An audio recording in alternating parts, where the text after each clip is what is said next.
खुलुमबाय गोजोन फुंबिलिनि बयनिसिमबो गाहाम हामलायनायजों लोगोसे नोंथांमोनखौ आंनि sbbodonews चेनेलाव बयखौबो बरायबावनाय थाबाय आं सिबिरानि ब्रह्म नोंथांमोननि थाखाय आं फिन गोदान खौरां लानानै फैबावबाय आसा खालामो खौरांखौ नोंथांमोना जोबजासिम नायलांगोन रायजोआव मोनबा बियाबाव 30 अक्ट'बराव उफ्रा बिधानसभा बिसायख'थिया खुंजागोन बेनि थाखाय बिसायख'थिनि फोसावदिं मेल खुंनाया दिनै जोबथा सान 30 अक्ट'बराव खुंजानो गोनां मोनबा बियाबफोरा जाहैबाय 28 नं गसाइगाव बियाब 41 नं भबानिपुर बियाब 58 नं तामुलपुर बियाब 101 मरियनि बियाब आरो 107 थौरा बियाब बे मोनबा बियाबाव आसाम सोरखारा पेड हलिडे हिसाबै फोसावदों अदेबानि बेफोर बियाबाव गासैबो फेक्टरिफोर दखान फालांगियारि फसंथानफोर बेंकफोरा बन्द थागोन जाहाथे गासैबो भट होनो हायो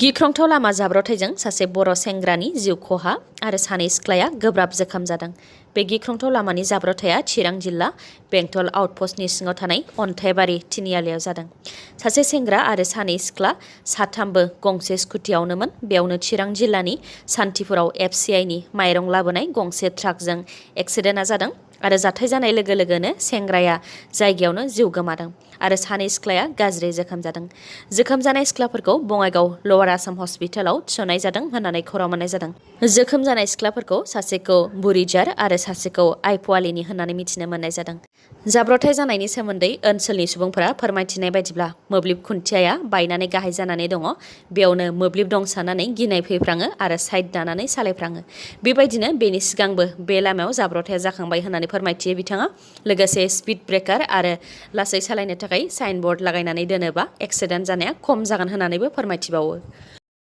बिसायख'थि फोसावदिं मेल खुंनायाव बिसायख'थि आयगनि आयेन सिफायनायनि थाखाय फिन खेबसेबाव श'कज नटिस हरजादों डक्टर हेमन्त बिश्व शर्मा बिथाङा थांनाय बिधानसभा बिसायख'थियावबो बिसायख'थि आयगा डक्टर हेमन्त बिश्व शर्मा बिथांनि हेंथायै श'कज नटिस हरदोंमोन बेबारनि उफ्रा बिसायख'थियावबो डक्टर हेमन्त बिश्व शर्मानि हेंथायै श'कज नटिस हरबाय बिसायख'थि आयगा मख'नो गोनांदि जानो गोनां उफ्रा बिधानसभा बिसायख'थिनि थाखाय साफ्रोमबो दैदेनगिरिफ्रानो सांग्रां जादों आरो गाव गावबागावनि बिजाथिफोरखौ देरहासार होनो थाखाय गोख्रोङै फोसावदिं मेल खुंदों आसामनि गिबि मन्थ्रि डक्टर हेमन्त बिश्व शर्मा बिथाङा फोसावदिं मेल खुंनायाव मेडिकेल कलेज दालां लामा सामा सोलोंथाइ थावनि स्टेडियाम बायदि लुफुंनानै होनो थाखाय रायजो राजाफोरनो रादाय होदों बिसायख'थि आयगनि आयेन बादिब्ला जायनाखि बिथां डक्टर हेमन्त बिश्व शर्माया सोरखार दाखाबाय बेनिखायनो बिथाङा बेबायदि बुंनानै बिसायख'थिनि फोसावदिं मेल खुंनो गनायथि गैया बेनि थाखायनो डक्टर हेमन्त बिश्व शर्मानि हेंथायै कंग्रेस दोलोआ बिसायख'थि आयगनिसिम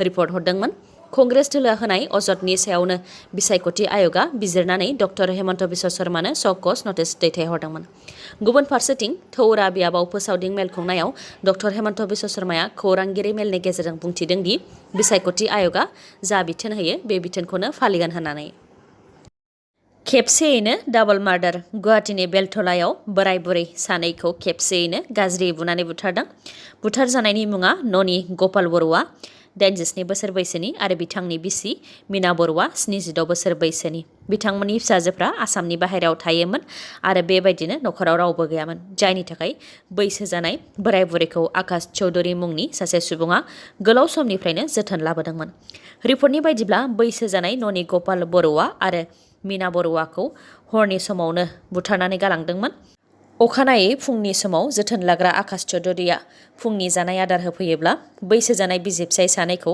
खर'आव बुनानै बुथारजानाय हालोदाव नुफैदोंमोन बेखौ नुनानै जोथोन लाग्राया पुलिसनो खौरां हैदोंमोन पुलिसा जाथायथिलियाव फैनानै बे जाथायखौ लुथिनाय जाथायनि सन्देह खालामदोंमोन मानोना न'नि खोरखिया बायनायमोन आरो गोनां मुवा बेसादफोरा गैयामोन बे जाथायाव सोंनाय फिनाय लानो थाखाय सन्देहआव साब्रैखौ पुलिसा हमग्रोदोंमोन साब्रैनि मादाव जोथोन लाग्रा आकाश चौधुरी बिथांनि बिसि आरो गुबुन सानै पुलिसा गोख्रोङै सोंनाय फिनाय लानायनि उनाव बे बुथारनाय जाथायाव बैसो जानाय बिसि फिसायखौ जोथोन लाखिग्रा आकाश चौधुरीनिनो आखाइ थानायखौ हमनो हादों आरो पुलिसफोरा दा बिथांखौ एरेस्ट खालामबाय बिनि अनगायैबो बे डाबल मार्डार केस जाथायनि गासै खोथाखौ सोराङाव लाबोनो थाखाय पुलिसा गोख्रोङै संदाननाय हाबाफारिखौ मावगासिनो दङ क्रिसमासनि सिगां सिगां बर'फोरनि गेजेराव गोजोनथाव खौरां सौफैनो हागौ। क्रिसमासनि सिगां सिगां रन्जन दैमारि बिथांजों लोगोसे माखासे EX-NDFB जोबथेसालिनिफ्राय उदां जानायनि आसा दङ होननानै फोरमायथिबाय रन्जन दैमारि बिथांनि उखिल मानास सरनिया बिथाङा। गोलाव समनिफ्रायनो रन्जन दैमारि बिथांनि केसखौ सामलायबोनाय मानास सरनिया बिथाङा फोरमायथिदों दि दिनै कर्टआव रन्जन दैमारि बिथांनि केसनि एपिलनि हियारिं दङ। अदेबानि दिनैनि सानाव रन्जन दैमारि बिथांनि केसखौ लानानै माब्ला हियारिं होनाय जागोन बेनि अक्ट'खौ थि खालामगोन। मानास सरनिया बिथाङा फोरमायथिनाय बायदिब्ला हियारिंआ जेब्ला जागोन दान मोनसेफ्रामानो जागोन आरो सानफ्रोमबो जागोन। मानोना बिथांनि केसआ गोबां सेन्सिटिभ केस। साखियानो सा 550 दङ आरो कर्टआव डकुमेन्ट एक्जिकिउट जाबाय। सानसेयाव 2-3 घन्टासोनि हियारिंआ जागोन होननानैबो कर्टनि जाजजों सावरायलायनाय जादों होननानै फोरमायथिबावो बिथाङा। लोगोसे रन्जन दैमारि बिथांनि हियारिंआ नभेम्बर दानाव जागोन आरो क्रिसमास एबा बर'दिननि सिगां सिगांनो रन्जन दैमारि बिथांजों लोगोसे माखासे EX-NDFB उदां जागोनखौ आसा खालामनो हायो। बेनि थाखाय बयखौबो आरज गाबनो थाखायबो खावलायो रन्जन दैमारि बिथांनि उखिल मानास सरनियाया। गुबुन फारसेथिं रन्जन दैमारि बिथांखौ उदां खालामनो थाखाय प्रमद बर' बिथाङा मदद होदोंना होआखै बेफोरनि सायाव सोंथि खालामनायाव उखिल मानास सरनिया बिथाङा फिननाय होयोदि जाय EX-NDFB रन्जन दैमारि बिथांनि थाखाय नांथाबनानै खामानि मावगासिनो दङ बिथांमोनहा प्रमद बर'नि सोमोन्दै जेबो बुंफेराखै आरो अनजालि दैमारि बिथाङाबो प्रमद बर'नि सोमोन्दै जेबो बुङाखै। बेनि अनगायैबो प्रमद बर'आ दाबि खालामबावदोंमोन दि रन्जन दैमारि बिथांनि थाखाय उखिलजों सोमोन्दोआव दं होननानै। बेनि फिननायखौ मानास सरनिया बिथाङा फिननाय होयोदि बे समाव आंजों अदेबानि मानास सरनियाजों प्रमद बर'आ सोमोन्दोआव गैया। जानो हागौ बिथाङा गुबुन सोरखारि उखिलजों सोमोन्दोआव दङ।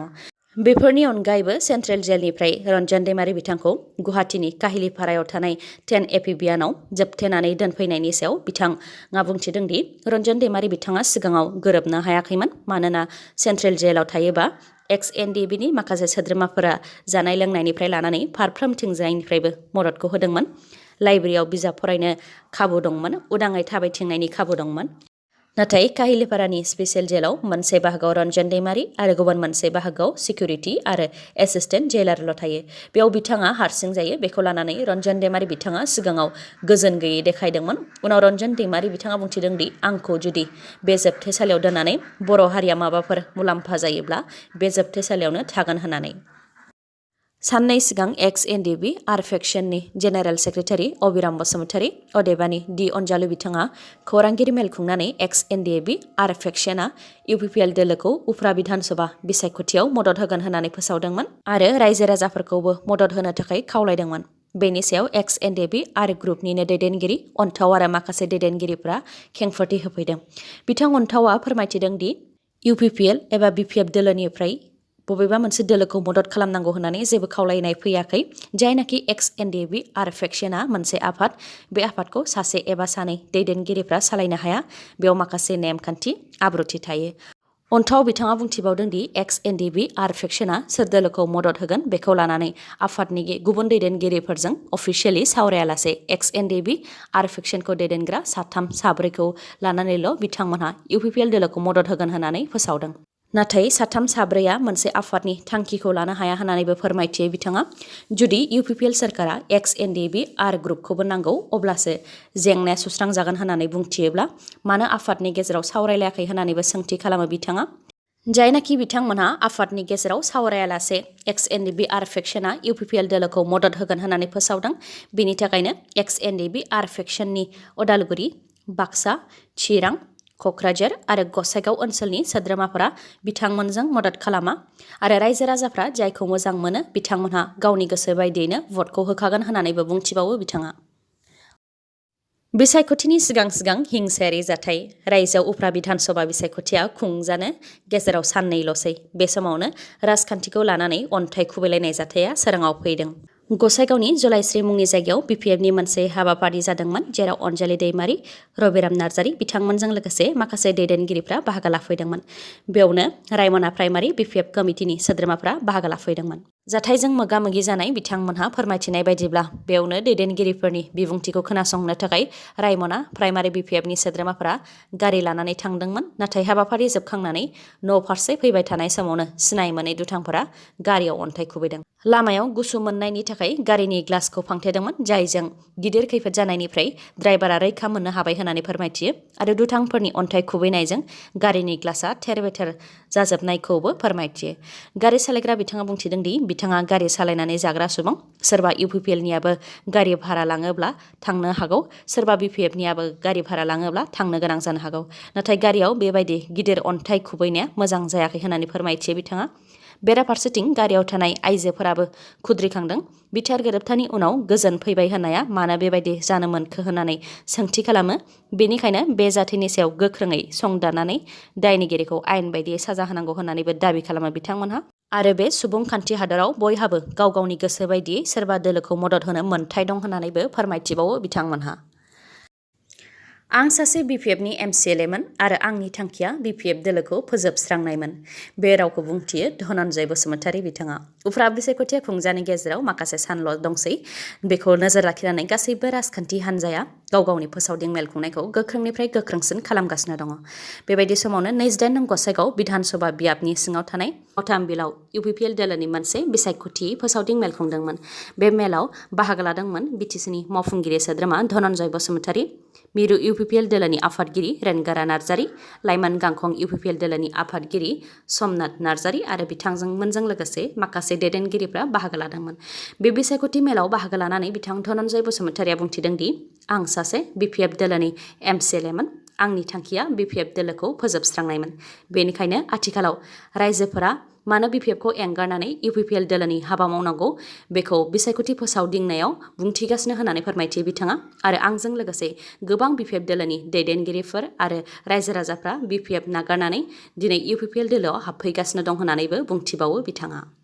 बेनि अनगायैबो धनन्जय बसुमतारी बिथाङा बुंथिबावदों दि 28 नं गसाइगाव बियाबाव UPPL दोलोनि बिजाथि जिरन बसुमतारी बिथांनि देरहासारगोना रोखा। मानोना थांनाय बाराव BPF दोलोआ कंग्रेस, साबिथाला, CPI गासैबो लोगो नांनानैसो देरहासारनो हादोंमोन। नाथाय बे बाराव BPF दोलोआ 3थि नाम्बारावसो थागोन। सेथियाव UPPL, नैथियाव कंग्रेस होननानै बुंथिबावो बिथाङा। प्रमद बर' बिथाङा नंखाय खोथा बुंनानै हिर' जायालासिनो सैथो खोथाखौ बुंनानै हिर' जा होननानै बुंथियो। बड'लेण्ड कन्ट्रेक्टर एस'सिएशननि गाहाय नेहाथारि बिक्रम दैमारी बिथाङा। बिक्रम दैमारी बिथाङा बुंथिदों दि प्रमद बर' बिथाङा बिटिआरआव निउ इडुकेसन पलिसि लाबोनायनि खोथा बुंथिदों। सेल्फ हेल्प ग्रुपनो 75,000 रां होनायनि खोथा बुंथिदों आरो प्रमद बर' बिथांनि बिसियाबो बिसायख'थिनि फोसावदिं मेल खुंनायाव हेन्डलुम एन्ड टेक्सटाइलनि गेजेरजों आइजोफोरनो लन बायदि बायदि अनसुंथाइ होनायनि रादाय होदों। नाथाय प्रमद बर' बिथाङा बेनि बाजेटखौनो बानायाखै आरो बेफोरनि थाखाय जेबो रां सौफैयाखै। प्रमद बर' बिथांनाव सोंथि खालाम बेफोरनि बाजेट बानायदोंना बानायाखै आरो बाजेटनि डकुमेन्टखौ रायजो राजाफोरनो खिन्थानो बिथोन हो। नाथाय प्रमद बर' बिथाङा बेनि बाजेटनि डकुमेन्टखौ दिन्थिनो हानाय नङा। मानोना प्रमद बर' बिथाङा दिनैसिम बेफोरनि बाजेटखौ बानायाखै होननानैबो बुंथिबावो बिक्रम दैमारी बिथाङा।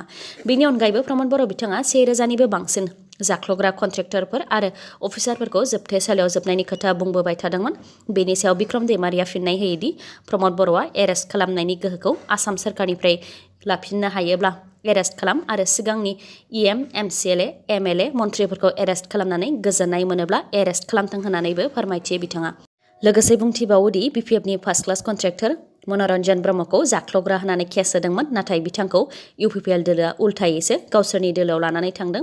दिनैसिम जेलाव दैथायहराखै होननानैबो बुंथिबावो बिथाङा। बेनि अनगायैबो 19 बोसोराव BPF सोरखारा जेबो मावाखै होननानै अजद होनायनि सायाव बिथां बिक्रम दैमारीया बुंथियोदि मिडियाफोरा जुदि फोसावनो राजिब्ला BPF सोरखारा मा खामानि मावलांदों बेखौ दिन्थिनो हायो होननानै। दिनैनि खौराङा एसेनोसै। खौरांखौ जोबजासिम नायनायनि थाखाय गोजोन्थों। नोंथाङा आंनि चेनेलाव गोदानबा सानफ्रामबो फुंनि समाव खौरां मोननो थाखाय चेनेलखौ साबस्क्राइब खालाम आरो बेल आइकनखौबो क्लिक खालाम। लोगोसे खौरांखौ मोजां मोनदोंबा लाइक, कमेन्ट आरो शेयार खालामनो दाबाव। गोजोन्थों।